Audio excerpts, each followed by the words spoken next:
सुलोचना की नंद कांति वहाँ रोते हुए भागती हुई आती है। भाभी भाभी बहुत बुरा हुआ। ऐसा क्या हो गया ननद जी कि आप इतना फूट फूट कर रो रही हैं? लैंडस्लाइड में हमारा घर दब गया। बड़े नसीब से हमारे परिवार की जान बची है। दीदी भैया जब तक हमारे पास घर नहीं है, क्या आप लोग कुछ दिन के लिए हमें रख लोगे? हाँ हाँ क्यों नहीं, कांति तो मेरी सगी बहन हो और आखिर मुश्किल वक्त में अपने ही तो अपनों के काम आते हैं। तुम जब तक मन करे अपने परिवार के साथ यहाँ रह सकती हो। थैंक यू भैया। साले साहब, हम आपका एहसान जिंदगी भर नहीं भूलेंगे। जिसके बाद कांति अपने पति, बहू, बेटे, नाती सबके साथ अपने भाई धनीराम के 2 कमरे के मकान में शिफ्ट हो जाती है और सारा दिन बहुओं से बस ये खाना वो खाना डिमांड करती रहती है। बहू 8 बज गए, अभी तक तुमने चाय लाकर नहीं दी। बुआ जी, दिन में 4 बार चाय बनती है, दूध खत्म हो गया है। अब दूध वाला आएगा तभी चाय बनेगी और हमारा दूध वाला लेट आता है। अच्छा ऐसा है तो तब तक तू पकोड़े ही तल ले। जब तक पकोड़े बनाएगी तब तक चाय भी बनी जाएगी।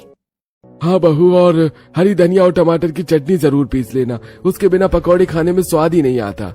जी फूफा जी। जिसके बाद दोनों बहुएं काम में लग जाती हैं। जब तक बुआ की फैमिली उनके घर में थी, सभी ने नाक में दम कर रखा था। न बहुएं चैन से उठ पाती थी, बैठ पाती थी, न पति चैन से सो पाते थे। पूरे 2 महीने रिश्तेदारों ने ऐसा नरक बचाया कि सभी ऊब गए थे, लेकिन बुआ की तकलीफ देखकर कोई कुछ नहीं कह रहा था। ऐसे ही एक दिन, बुआ, लैंडस्लाइड में जिनका भी घर टूटा था उनको सरकार नया घर बनाकर दे रही है। ये सुनकर बुआ जी बहुत खुश हो जाती हैं। कुछ दिनों बाद सरकार द्वारा कांति जी का घर उन्हें मिल जाता है और वो अपने नए घर में शिफ्ट हो जाती है। बाप रे, बुआ ने तो नाक में ही ऐसा दम कर रखा है कि 2 महीनों में ही हालत खराब हो गई। ये रिश्तेदार भी ना बहुत चालू होते हैं। तुम दोनों बुआ के बारे में ऐसे कैसे बात कर सकती हो? वो हमारी बुआ है, इस घर की बेटी है। कोई भी सुख दुख होगा तो हमारे पास ही तो आएंगी ना। दोनों पतियों की बात दोनों बहुएं समझ जाती हैं और शांत हो जाती हैं। वहीं आए दिन आसपास के इलाकों में लैंडस्लाइड का खतरा बढ़ जाता है। अब घर वाले रात में सोते भी तो उन्हें लैंडस्लाइड के डरावने सपने आते और वो बहुत ही ज्यादा परेशान और घबराए रहते। आए दिन घर वाले एक दूसरे की सांसें चेक करते कि सब ठीक है ना। बाहर जाकर देखते कि लैंडस्लाइड तो नहीं हो गई। ऐसे ही दिन बीत रहे थे। ऐसे ही एक दिन पूरे गांव में अचानक से हल्ला हो जाता है। जल्दी जल्दी सभी अपने घरों से बाहर निकलो, देखो पहाड़ का एक कोना खिसक रहा है। अगर ये नीचे गिर गया तो हम सब मर जाएंगे। अरे गांव वालों, जल्दी से अपने घरों से बाहर निकलो और दूर चले जाओ, वरना ये पहाड़ का कोना खिसका तो कोई नहीं बचेगा। ऐसे ही गांव के लोग बहुत ही ज्यादा पैनिक थे और यहाँ वहां भाग रहे थे। जल्दबाजी में धनीराम जी का भी पूरा परिवार घर के बाहर आता है और जैसे ही ऊपर देखते हैं, पहाड़ का एक कोना धीरे धीरे खिसक रहा था। अरे चलो जल्दी यहाँ से, वरना इनमें से कोई नहीं बचेगा। गौतम करण दोनों अपने परिवार को सेव करते हुए घर से थोड़ा दूर जाकर खड़े हो जाते हैं। तभी एक जोर की लैंडस्लाइड होती है और पहाड़ का एक बड़ा कोना नीचे आकर गिरता है। पूरा मोहल्ला तबाह हो जाता है। सभी के घर लैंडस्लाइड में दब जाते हैं। कुछ लोग उसी मलबे में फंसकर मर जाते हैं। कुछ अपने अपनों को खोने के कारण रो रहे थे तो कुछ लोग उनका सब कुछ बर्बाद होने के कारण रो रहे थे। अब वो कहाँ जाएंगे? माँ जी, अब हमारा क्या होगा? हम कहाँ रहेंगे? आसपास किसी रिश्तेदार के घर चले जाते हैं। यहाँ तो तेरी बुआ को छोड़कर कोई नहीं रहता। अजी, यहाँ रुकने से अच्छा हम कांति ननद जी के घर चलते हैं। वैसे भी जब उनके परिवार पर मुसीबत आई थी तो हमने 2 महीने बिना कुछ बोले उनके परिवार की सेवा की और उन्हें रहने के लिए घर दिया। हाँ पापा, अभी तो बुआ के यहाँ जाना ठीक ही रहेगा। जिसके बाद सभी कांति के घर जाते हैं। आप लोग यहाँ क्या कर रहे हो? कांति बहन जी, जीजा जी, हमारा घर लैंडस्लाइड में दब गया। हमारे पास रहने का ठिकाना नहीं है। क्या कुछ दिन के लिए हम तुम्हारे घर में मेहमान बनकर रह सकते हैं? क्या ये कोई धर्मशाला है साले साहब? क्या आप मुंह उठाकर चले आए? अरे मेहमान हफ्ते भर पहले बताकर आते हैं और हमारे घर में इतनी जगह नहीं है कि हम आपके परिवार को रख सके। माफ करिएगा, चाहिए तो कहीं धर्मशाला में अपना ठिकाना देख लीजिए, लेकिन हम इसमें आपकी मदद नहीं कर सकते। हाँ भैया, और मेरी बहू के बस का नहीं है कि वो आप लोगों को बना कर खिलाए। जिनके लिए धनीराम और उनके परिवार ने इतना कुछ किया, आज उनके मुंह से ऐसे कटु वचन सुनकर पूरे परिवार का मन भर आता है और लज्जा महसूस करके वहां से चले जाते हैं और फिर से उसी मलबे के पास आकर बैठ जाते हैं जहां उनका घर था। तुम तो अपनी ननद के यहाँ गई थी, क्या हुआ? बुरे वक्त में कोई भी किसी का नहीं होता। वैसे तुम लोग कहाँ जा रहे हो? सोचा था रिश्तेदारों के यहाँ चले जाएंगे, सबने बहाना बनाकर मुंह फेर लिया। अब तो एक ही रास्ता है, हम धर्मशाला जा रहे हैं। मैं तो अपनी फैमिली के साथ दूसरे शहर अपने भाई के घर जा रहा हूँ। अब यहाँ हमारा क्या ही रह गया। मैं भी सोच रही हूँ अब मायके चली जाऊँ, बच्चों को लेकर पति पहले ही चल बसे और अब यहाँ मैं कैसे रहूंगी। ऐसे ही सभी वहाँ से चले जाते हैं और रामधनी जी अपने परिवार के साथ वहीं बैठे रह जाते हैं। मम्मा भूख लगी है, मम्मा खाने को दे दो। बेटा यहाँ अब क्या ही खाने को मिलेगा, थोड़ी देर सब्र कर, बेटा कुछ जुगाड़ करते हैं ना। पूर्णिमा जैसे तैसे बच्चे को बहला रही थी। एक तो घर तबाह हो गया और आज बाहर थे। एक सेठ ने ढेर सारी सब्जियां मांगी थी, समझ नहीं आ रहा कि कैसे सब कुछ मैनेज होगा। ससुर की बात सुनकर दोनों बहुओं की दिमाग की बत्ती जल जाती है। पापा जी हम यहाँ हाथ पर हाथ रखकर बैठे रहेंगे तो कुछ नहीं होगा, हम खेतों पर चलकर रहते हैं, यहाँ रुकने से अच्छा तो। हाँ माँ जी, पापा जी हमने पहले ही कहा था यहाँ रहने से अच्छा हम अपने खेतों में चलते हैं, वहाँ सुकून भी है और आराम से भी रह सकते हैं। हमारा खेत ऐसा वैसा खेत नहीं है, झरने वाला खेत है। झरने का पूरा पानी हमारे खेतों में आ जाता है। क्या पानी में रहोगी? हाँ, पानी की वजह से तो हमारी फसलें भी ढंग से नहीं होती। अब देख लो जो समझ आए। घर के मर्दों को बहुओं की बात नहीं जमती, लेकिन सास। मैं भी बहू की बात से एग्री नहीं करती, लेकिन यहाँ हाथ पर हाथ रखकर बैठने से तो अच्छा है कि अपने खेतों में जाकर खाने पीने का रहने का जुगाड़ करें, आखिरी तक जब तक हमारे पास घर नहीं होता। सुलोचना जी घर की प्रमुख सदस्य थी, उनकी बात को कोई मना नहीं कर पाता और सभी पहाड़ पर चढ़ाई करके ऊपर झरने वाले खेतों में जाते हैं। रामधनी जी के पास पहाड़ों पर बड़ा सा खेत था, लेकिन झरने का पूरा पानी खेतों में आता जरूरत से ज्यादा पानी के कारण उनकी फसल उतनी अच्छी नहीं हो पाती थी। वाह दादी, यह हमारा खेत कितना सुंदर है, यहाँ तो बड़ा सा झरना है बगल में ही, क्या हम यहाँ रहेंगे? हाँ बेटा अब हम यही रहेंगे। अब तो मजा आएगा, मुझे कहीं जाने की जरूरत भी नहीं पड़ेगी, यहाँ तो स्कूल भी बगल में है, इतना बड़ा पहाड़ चढ़कर नहीं आना पड़ेगा। आ तो गए, इस खेत में खाएंगे क्या? यहाँ झरने के पानी से गुजरना है। अपनी अकड़ छोड़कर अपनी भाभीयों की मदद कर देगी बेटा तो काम जल्दी हो जाएगा।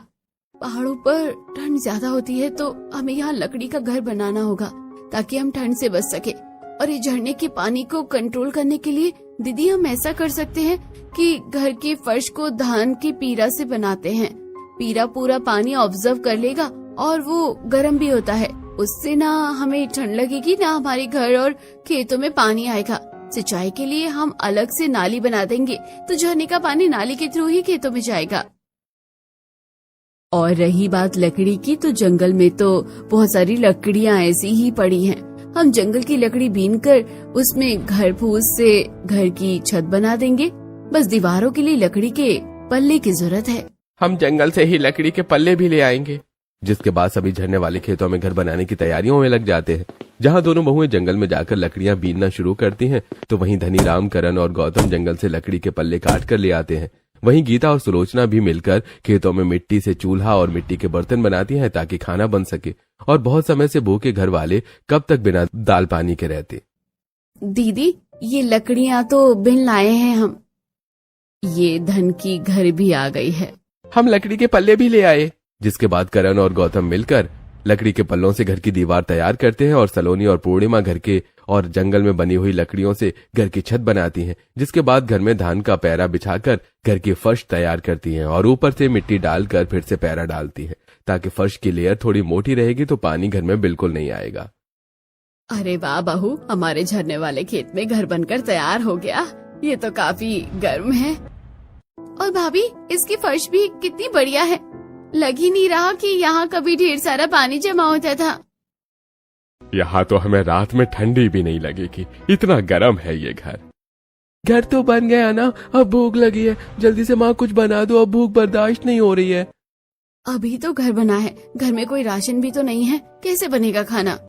एक काम करती हूँ, खेतों में सब्जी तो है। सलोनी चलो हम दोनों सब्जियां को उबाल लेते हैं। अभी उबली सब्जी खा लेंगे तो शाम को सब्जियां बेचकर तेल मसाला और बाकी सामान ले आएंगे। हाँ दीदी ये ठीक रहेगा।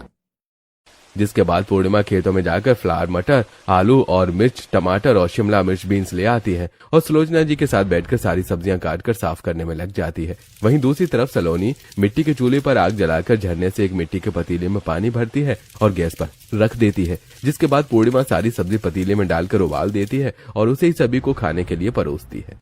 कैसे दिन आ गए, अब उबली सब्जी भी खानी पड़ रही है। बेटी शुक्र मना कि तेरी भाभी इतनी लायक है जो पेट भरने को मिल रहा है। छत मिल गई। नीचे जिन लोगों का घर हमारे घर के साथ मलबे में दब गया था, अभी भी वो लोग ठिकाना ढूंढ रहे हैं। गीता माँ की बात सुनकर शांत हो जाती है। झरने के ताजे और मीठे पानी के कारण ये मिर्च, मसाले और नमक के बिना ही उबली सब्जियां कितनी स्वादिष्ट लग रही हैं। प्रकृति की यही तो देन है जी। खाना हो गया ना गौतम, करण, अब चलो जल्दी से सारी सब्जियां तोड़कर बाजार ले जाते हैं। इन्हें बेचकर राशन भी तो लाना है। हम भी आपकी मदद करवा देते हैं पापा जी। जिसके बाद दोनों बहुएं सास नंद सभी खेतों में जाकर रामधनी, करण और गौतम के साथ में सब्जियां तोड़ने लगती हैं। फिर तीनों मर्द सारी सब्जी एक बोरी में भरकर उसे बाजार में बेचने चले जाते हैं। वहीं झरने वाले खेतों में बहुएं देख रही हूँ सलोनी, पानी के कारण हमारे खेतों में कितनी सारी सब्जियां तो यूं ही सड़ जा रही हैं। सही कह रही हो दीदी, वरना हमें इन सब्जियों के अच्छे दाम मिलते। पहले इन्हीं खेतों से अच्छी फसल होती थी, लेकिन धीरे धीरे झरने का पानी बढ़ने के कारण अब कुछ नहीं होता और परेशानी अलग बढ़ गई है।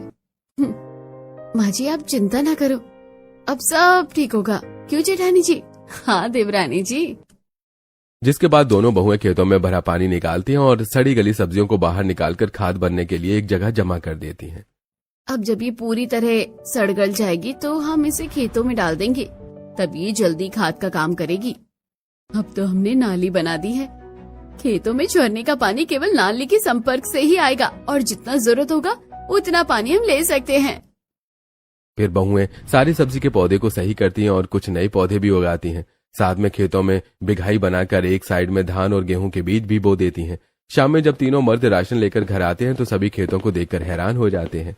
अरे हमें तो यकीन ही नहीं हो रहा कि हमारा ही झरने वाला खेत है जहाँ हमेशा पानी हुआ करता था। तुम दोनों की जुगाड़ की वजह से अब खेतों में ज्यादा फसल उग सकती है। हाँ भैया, इसलिए हमने खेतों में गेहूं चावल के बीज बो दिए हैं। एक साइड गेहूं चावल उगेंगे और दूसरी साइड सब्जियां। सोच रही हूँ थोड़ी सी जगह में सरसों और कुछ मसाले भी बो देते हैं, जिससे एक ही खेत में खाने के लिए भी सब हो जाएगा। और मसाले तो महंगे बिकते हैं। हाँ बहू, क्यों नहीं, तुम्हारा आइडिया गजब का है, कोई दो राय नहीं है इसमें। हम कल ही बाजार से मसाले और सरसों के बीज ले आएंगे। जी पापा जी। गीता चल अपनी भाभीयों की खाना बनाने में मदद कर, जब देखो तब आराम करना है। कर तो रही हूँ मदद, डांटो नहीं। गीता का स्वभाव थोड़ा सा आकड़ू था, लेकिन वो मन की बुरी नहीं थी। अब जहाँ सलोनी सब्जी काट रही थी तो गीता चावल दाल धोकर पकने के लिए रख देती है और साथ में आटा लगाकर भाभी को देती है। आधा काम तो हो ही गया है, दाल चावल बन गया है और सब्जी भी कट गई है। ठीक है, मैं सब्जी छौंक कर रोटी सेक देती हूँ। फिर पूर्णिमा बाकी का बचा हुआ काम कर लेती है और सभी के सहयोग से खाना जल्दी ही तैयार हो जाता है। जिसके बाद बहुएं सभी को खाना परोसती हैं। मम्मी मुझे और दाल चावल चाहिए। अरे क्या बात है छोटे, तेरी तो खुराक बढ़ गई। चाचू यहाँ का खाना ज्यादा स्वादिष्ट होता है और खाने का मन भी करता है। पुराने वाले घर पर माँ खाना बनाती थी तो बिल्कुल स्वाद नहीं होता था। सही बात है भाभी, गांव में हम गैस पर खाना बनाते थे, वहाँ के खाने में स्वाद ही नहीं था। इसके बाद सभी मजे से खाना खाते हैं और आराम करते हैं। घर झरने के बिल्कुल बगल में था, लेकिन लकड़ी का घर बना होने के कारण घर वालों को बिल्कुल ठंड नहीं लगती थी। जब भी बहू को अच्छा महसूस ना होता तो दोनों बहुएं झरने पर जाकर बैठ जाया करती थी। उनकी सारी चिंता दूर हो जाती थी। एक दिन, दीदी आज तो घर में बहुत काम है, खाना बनाकर कपड़े बर्तन धोना है, फिर खेतों में सब्जियों की सिंचाई भी तो करनी है। इतना बड़ा झरना हमारे खेतों के बगल में है और तुम्हें कपड़े बर्तन धोने की चिंता हो रही है। बाल्टी लगाओ और ढेर सारा पानी भर लो। चलो फटाफट काम करते हैं। फिर दोनों बहुएं खाना बनाकर घर के सारे बर्तन और कपड़े बाहर लाती हैं और झरने के पानी में सारे बर्तन और कपड़े अच्छे से धोकर झरने के बगल में अपने खेतों में रस्सी बांधकर सुखा देती हैं। भाभी अब खेतों की सिंचाई करनी है ना, चलो मैं भी आपकी मदद कर देती हूँ। जिसके बाद गीता, पूर्णिमा और सलोनी मिलकर झरने के पानी में खेतों की सिंचाई करती हैं ताकि फसल अच्छी हो सके। ये क्या, सिंचाई करते करते हमारे कपड़े गंदे हो गए। देख रही हो गीता और सलोनी, कितनी मिट्टी लगी है हम तीनों के कपड़ों में। यार सुबह ही नहाई थी भाभी, अब नहाने का मन नहीं कर रहा है। अगर हम झरने के नीचे नहाएंगे तो फिर भी चलो ना, आज हम झरने के नीचे नहाते हैं। कितना दिन हो गया हमें यहाँ आए हुए, एक बार भी हमने झरने के नीचे नहीं नहाया है। आज ये मजे भी करके देखते हैं। सलोनी की बात से पूर्णिमा और गीता में भी जोश आ जाता है और देवरानी, जेठानी, नंद तीनों लोग झरने के नीचे नहाने जाती हैं। तीनों बड़े मजे से झरने के पानी में नहाती हैं और खूब आनंद उठाती हैं। आज तो यहाँ नहाकर मजा ही आ गया। खेतों के बगल में झरना होने का कुछ तो फायदा है भाभी। कुछ नहीं, बहुत फायदा है। हमने ऐसी जिंदगी कभी गांव में जी ही नहीं जैसे हम यहाँ जी रहे हैं। किसी की चिंता नहीं कि आस पड़ोस वाले क्या बोलेंगे, ना हमारी चीजों में कोई दखल देने वाला है, ना ही नजर लगाने वाला। हाँ दीदी, आप बिल्कुल सही कह रही हो। चलो अब घर चलते हैं, वरना माँ जी डांटेंगी कि कितनी देर से झरने के नीचे नहा रही हो। तीनों घर आकर कपड़े बदल लेती हैं। वहीं दोनों बहुएं घर के साथ साथ खेतों में भी काम संभालती हैं। घर झरने के बगल में था, इसलिए थोड़ी बहुत देखरेख की जरूरत पड़ती थी। पूर्णिमा और सलोनी हमेशा घर की देखरेख करती ताकि कहीं से घर में पानी ना आए और लकड़ियां खराब ना हो। एक दिन, ओह शिट, आज तो चिंटू की टिफिन बनाने में बहुत देर हो गई। अब तो ये लेट हो जाएगा। माँ, कितना चिंता करती हो आप मेरा। स्कूल अब बस 5 मिनट की दूरी पर है। ये तो अच्छा है कि पहाड़ों पर स्कूल होते हैं। अब देखो, मुझे कहीं जाने की जरूरत ही नहीं है और आराम से मैं 5 मिनट में स्कूल पहुँच भी जाऊंगा और 5 मिनट में छूटने के बाद वापस घर भी आ जाऊंगा। हाँ, फिर मुझे भी अपने राजा बेटे की चिंता नहीं होगी। जिसके बाद पूर्णिमा चिंटू को टिफिन देकर उसे स्कूल छोड़ने चली जाती है, जहाँ उसके स्कूल में चिंटू के दोस्त की मम्मियाँ मिल जाती हैं। आप ही हो चिंटू की मम्मी? जी हाँ, क्यों, क्या हुआ? चिंटू मेरे राहुल से बता रहा था कि आप लोग झरने के खेतों में बने ससुराल में रहते हो। बहुत बहादुर हो आप, मानना पड़ेगा। अच्छा लगा आपसे मिलकर। ये सुनकर पूर्णिमा को बहुत अच्छा लगता है कि ऐसे ही दिन बीत रहे थे। दोनों बहुएं ससुर पति के बाजार जाने के बाद दिन रात खेतों में लगी रहती और अनाज और सब्जियों की खूब सेवा भी करती, जिससे कुछ ही दिनों में फसलें बहुत अच्छी तैयार होती हैं और खड़ी हुई सब्जियों की खाद बनाकर डालने से अनाज और सब्जियों को अच्छा पोषण भी मिलता है। अरे, हम इतने सालों से खेती कर रहे हैं, लेकिन हमारे खेतों में आज से पहले कभी इतना अनाज और सब्जियां नहीं उगी हैं। क्यों पापा? हाँ बेटा, तू सही कह रहा है और ये सब बस हमारी बहुओं के कारण ही संभव हो पाया, वरना कभी हमारे इतने अच्छे दिन ना आ पाते। अब तो अच्छे दिन आना शुरू हो गए हैं पापा। चलो अब सब्जी बेच कर आते हैं। आपकी की सब्जी हर बार से ज्यादा ताजी और पौष्टिक लग रही है। फिर दोनों बाप बेटे और धनीराम जी सब्जियां बेचने बाजार जाते हैं, जहाँ आज पहले से ज्यादा ग्राहक उनके ठेले पर आते हैं। अरे भाई साहब, क्या बात है, आजकल तो आपके यहाँ की सब्जी बहुत बढ़िया आ रही है। इससे पहले ऐसी सब्जी क्यों नहीं लाते थे? अरे, व्यवसाय में उतार चढ़ाव तो लगा ही रहता है साहब जी, बताइए क्या दूं? अरे आलू, मटर, बैंगन, गोभी, साथ में हरी धनिया और मिर्च भी दे देना। राम के कहे मुताबिक करण सारी सब्जियां तोलकर उसके झोले में डाल देता है। ऐसे दिन बीत रहे थे। धनीराम जी की ग्राहक संख्या दिन ब दिन बढ़ती जा रही थी। बाजार में और भी सब्जी की दुकानें थी, लेकिन सभी ग्राहक धनीराम जी के ठेले से ही सब्जी खरीदते थे, क्योंकि उनके यहाँ ताजी सब्जियां मिलती थी। एक दिन, हाँ बहू, सही कह रही हो, जल्दी इसे काटने का काम शुरू करते हैं, तभी तो अच्छे पैसे कमा पाएंगे। अभी तो धान और गेहूं की डिमांड भी है बाजार में। कुछ दिनों बाद दोनों बहुएं पति के साथ मिलकर खेत के गेहूं चावल की फसल भी काट लेती हैं और उन्हें पीट कर धान और गेहूं की बोरियों में भर देती हैं। जिसके बाद करण और गौतम सारा अनाज बाजार की बड़ी मंडी में ले जाकर बेच देते हैं, जिससे उन्हें अच्छे पैसे मिलते हैं। और शाम में, हमें लगता था कि हमारा खेत झरनों के पास है, इसलिए हमारे लिए नुकसान है, लेकिन सलोनी और पूर्णिमा भाभी, आपने तो सब कुछ बदल कर रख दिया। हम जिस खेत को ये सोचते थे कि किसी काम का नहीं है, वो तो हमारी जिंदगी बदलने की वजह बन रहा है। देवर जी, हर चीज काम की होती है, लेकिन हम समझ नहीं पाते, भूल यहाँ होती है।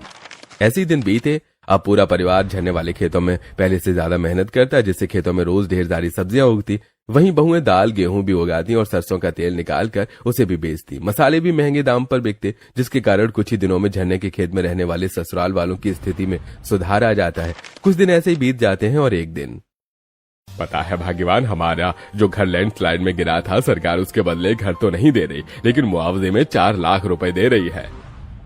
अरे वाह जी, ये तो बहुत खुशी की बात है। इससे तो हम वही नया घर बनवा सकते हैं। और हमारे पास भी अब घर बनवाने के पैसे इकट्ठे हो ही गए हैं माँ। अब की बार बड़ा घर बनवाएंगे। क्यों? हाँ हाँ, क्यों नहीं, बड़ा महल बनवाएंगे और फिर से लैंडस्लाइड होगा और हमारा घर मिट्टी में मिल जाएगा। पूरा जीवन तो इसी के लिए बना है ना। बहू, फिर हम क्या करें, तू ही बता। पापा जी, हम यहाँ 6 महीने से रह रहे हैं और यहाँ झरनों के खेत में रहकर भी हमें वो सुकून मिल रहा है जो नीचे गांव में नहीं था। यहाँ आने के बाद खान पान, बिजनेस, स्वास्थ्य सब कुछ बेहतर हो गया। तो मेरा तो कहना था कि क्यों ना हम अपने इस छोटे से लकड़ी के घर की जगह बड़ा मजबूत घर बनवा ले। और यहाँ तो हमें कोई नुकसान नहीं है, पहाड़ होने के बाद भी हर सुविधा है, बिजली कम आती है, लेकिन बिना बिजली के भी बिजली की कमी नहीं खलती। सही कहा है दीदी ने, जितना सुख यहाँ है उतना नीचे गांव में कभी नहीं मिला। चाहिए तो 2 कमरे बनवाकर हम तो घर पर रेंट भी दे सकते हैं, कुछ आमदनी ही बढ़ जाएगी। वैसे भी बहुत से लोग ऐसे हैं जिनके पास छत नहीं है, लोगों को घरों की जरूरत है। सलोनी और पूर्णिमा दोनों बहू की बात घर वालों को सही लगती है, जिसके बाद सभी झरने के खेतों में ही अपना नया और बड़ा सा घर बनवाते हैं, जहां सभी के अपने कमरे थे और घर ऐसा बनवाते हैं कि बीच में से झरने का पानी उसके घर से बहता है। देखने में उनका घर बहुत सुंदर होता है। वाह चाची, मम्मी, पापा, चाचा, दादा, ऐसा घर तो हमने बस कार्टून में देखा था, ये तो रियल में है। हाँ चिंटू, क्योंकि ये हमारा घर है, सिर्फ हमारा घर। जिसके बाद सभी झरने के खेतों वाले घर में खुशी से रहने लगते हैं। वहीं बहुएं गांव वाले घर की जमीन पर दूसरा 2 कमरे का घर बनवाकर उसे किराए पर दे देती हैं, जिससे घर वालों की आमदनी थोड़ी सी बढ़ जाती है। अब सभी मजे से कमाते खाते हैं और झरने वाले ससुराल में दोनों बहुएं खुशी से रहने लगती हैं।